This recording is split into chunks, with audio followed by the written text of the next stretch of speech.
जो अटका हुआ है फाइल, उन सारे फाइल को कोशिश करके निर्गत कर दिया जाए, निकाल दिया जाए, कहीं कोई काम फंसे नहीं। जो हम तो आउटगोइंग हैं, जो इनकमिंग सत्ता होगी या व्यक्ति जो मुख्यमंत्री होगा,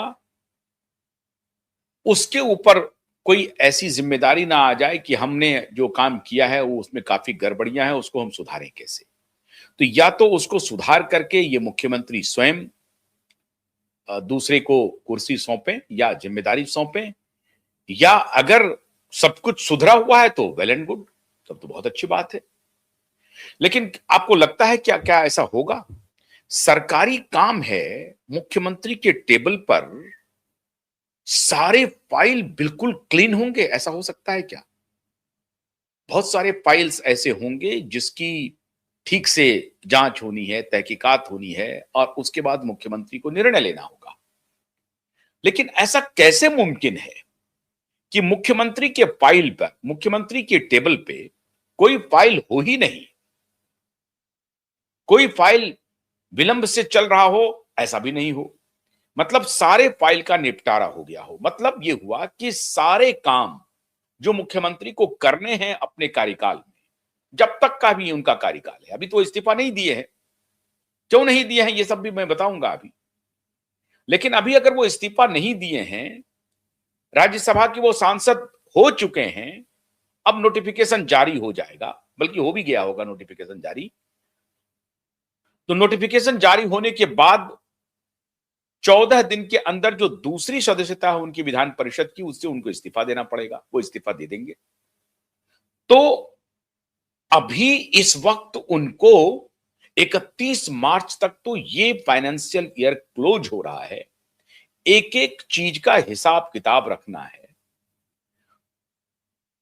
मुख्यमंत्री हैं, भले ही फाइनेंस मिनिस्ट्री किसी और के पास हो, होम मिनिस्ट्री किसी के और के पास हो, लेकिन वो मुख्यमंत्री हैं, वो सबका संज्ञान ले सकते हैं, सबको बुला सकते हैं, सबके बारे में तहकीकात कर सकते हैं।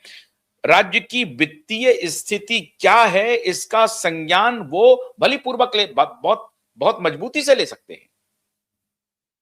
लेकिन मुख्यमंत्री समृद्धि यात्रा कर रहे हैं और मुख्यमंत्री के साथ साथ डिप्टी चीफ मिनिस्टर भी कर रहे हैं, सम्राट चौधरी कर रहे हैं जिनके पास होम डिपार्टमेंट है, वो यात्रा कर रहे हैं। तो फाइनेंशियल ईयर में सब कुछ ठीक है, मतलब इतना चंगासी, सब कुछ चंगासी है, कोई दिक्कत ही नहीं है। रोम में क्या हो रहा है ये कोई चिंता करने की जरूरत नहीं है। क्यों? क्योंकि मुख्यमंत्री और उप मुख्यमंत्री स्वयं भ्रमण कर रहे हैं। तो मुख्यालय में, मुख्यमंत्री के दफ्तर में और डिप्टी चीफ मिनिस्टर के दफ्तर में कोई फाइल अटका हुआ है तो कोई बात नहीं है। इसका मतलब है कि कोई फाइल अटका ही हुआ नहीं है, सबकी निवृत्ति हो गई है, सबको ठीक कर दिया गया है, फाइल अपने समय से चल रहा है और उसका निपटारा हो गया है, सारे आदेश पारित हो चुके हैं। मुख्यमंत्री के पास कोई लंबित कार्य नहीं है और उप मुख्यमंत्री के पास भी कोई लंबित कार्य नहीं है। मार्च के महीने में फाइनेंशियल ईयर क्लोज हो रहा है 31 मार्च को, अप्रैल से नया फाइनेंशियल ईयर शुरू होगा। मार्च लूट का नाम आपने सुना होगा ना, मार्च लूट।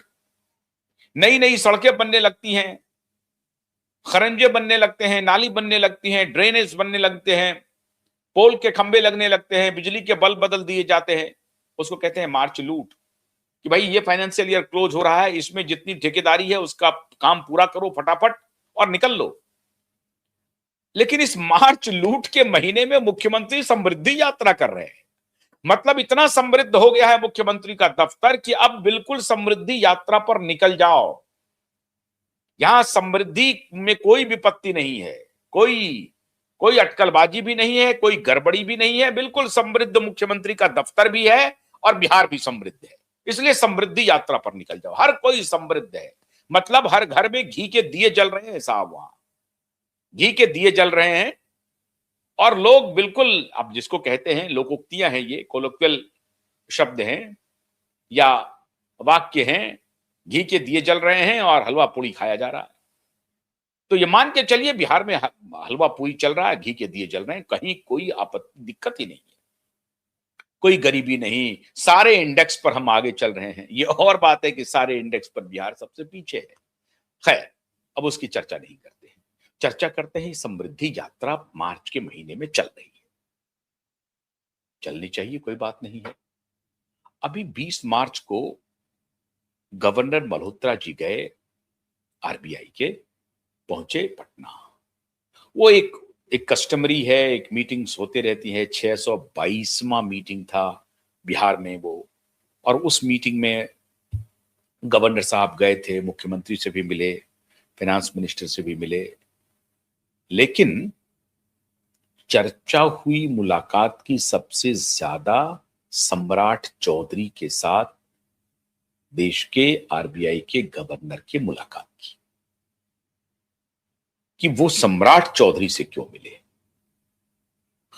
ब्यूरोक्रेसी में बड़ी जोर शोर से चर्चा है कि ब्लॉक लेवल तक, डिस्ट्रिक्ट हेडक्वार्टर से लेके ब्लॉक लेवल तक सबको सूचना दे दिया गया है कि साहब, राज्य की वित्तीय स्थिति ठीक नहीं है, इसीलिए टैक्स कलेक्शन और आय के जितने राज्य के स्रोत हैं उस पर फोकस किया जाए और अविलंब राज्य के खजाने को भरा जाए। जब आरबीआई के गवर्नर सम्राट चौधरी से मिले, उसके बाद यह खबर आग की तरह फैली, और पिछले इसी महीने में, मार्च तो अभी खत्म नहीं हुआ है, इसी महीने में खबर है कि वहां सेक्रेटेरिएट में, सचिवालय में ठेकेदार सब निराश हैं, परेशान हैं, फाइलें अटकी हुई हैं, कहीं किसी को कुछ मिल नहीं रहा है। मार्च के महीने की तनख्वाह भी लोग कह रहे हैं कि 15 दिन विलंब से आया है, लेट से आया है मार्च महीने का तनख्वाह। अब कितने लोगों का तनख्वाह कम लेट से आया है, नहीं आया, मुझे नहीं मालूम, लेकिन हमें जो सूचना मिली है उस सूचना के आधार पर मैं कह रहा हूं कि कुछ सरकारी कर्मचारियों की तनख्वाह 15 दिन विलंब से आई है। शिक्षकों के मामले में, इस सब के मामले में तो कहा ही जाता है 1 महीना, 2 महीना, 3 महीना विलंब से चलते रहता है। पेंशनधारियों को भी इसी तरीके से ये लोग देते रहते हैं, 2 महीने 3 महीने पर पेंशन रिलीज होता है। हालांकि एक मुश्त आ जाता है, लेकिन वो 2-3 महीने के बाद ही आता है। अभी क्या स्थिति है मुझे नहीं मालूम, लेकिन राज्य की वित्तीय स्थिति खस्ता हाल है। लोग कह रहे हैं कि 10,000 रुपए आपने एक दिन में, कुछ ही मिनटों में गंवा दिए। 25,000 करोड़ रुपए आपने खजाने से खाली कर दिया चुनाव के पहले। अब वो पैसा कहीं से आ नहीं रहा है।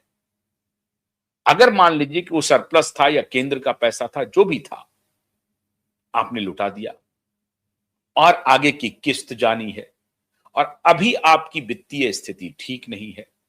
अब ये वित्तीय स्थिति ठीक नहीं होने का मतलब है कि क्या इसका राजनीतिक महत्व है? क्या नीतीश कुमार के ऊपर ये कहा जा रहा है कि साहब, ये जो फाइनेंशियल आपकी प्लानिंग थी, उसकी वजह से बिहार का खजाना खाली हो गया है, आपने क्या चलाया स्टेट को?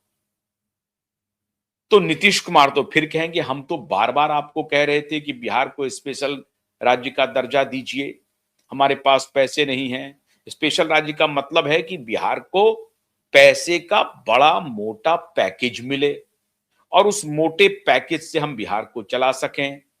मतलब बिहार की स्थिति स्वयं रेवेन्यू जनरेट करने की नहीं है, सिर्फ एक ही साधन है टैक्स का। दुकानदारों पर लगाओ, व्यापारियों पर लगाओ, सर्विस क्लास पर लगाओ, इसको लगा करके जितना कलेक्शन कर सकते हैं उससे तो ज्यादा एक्सपेंडिचर है। तो इन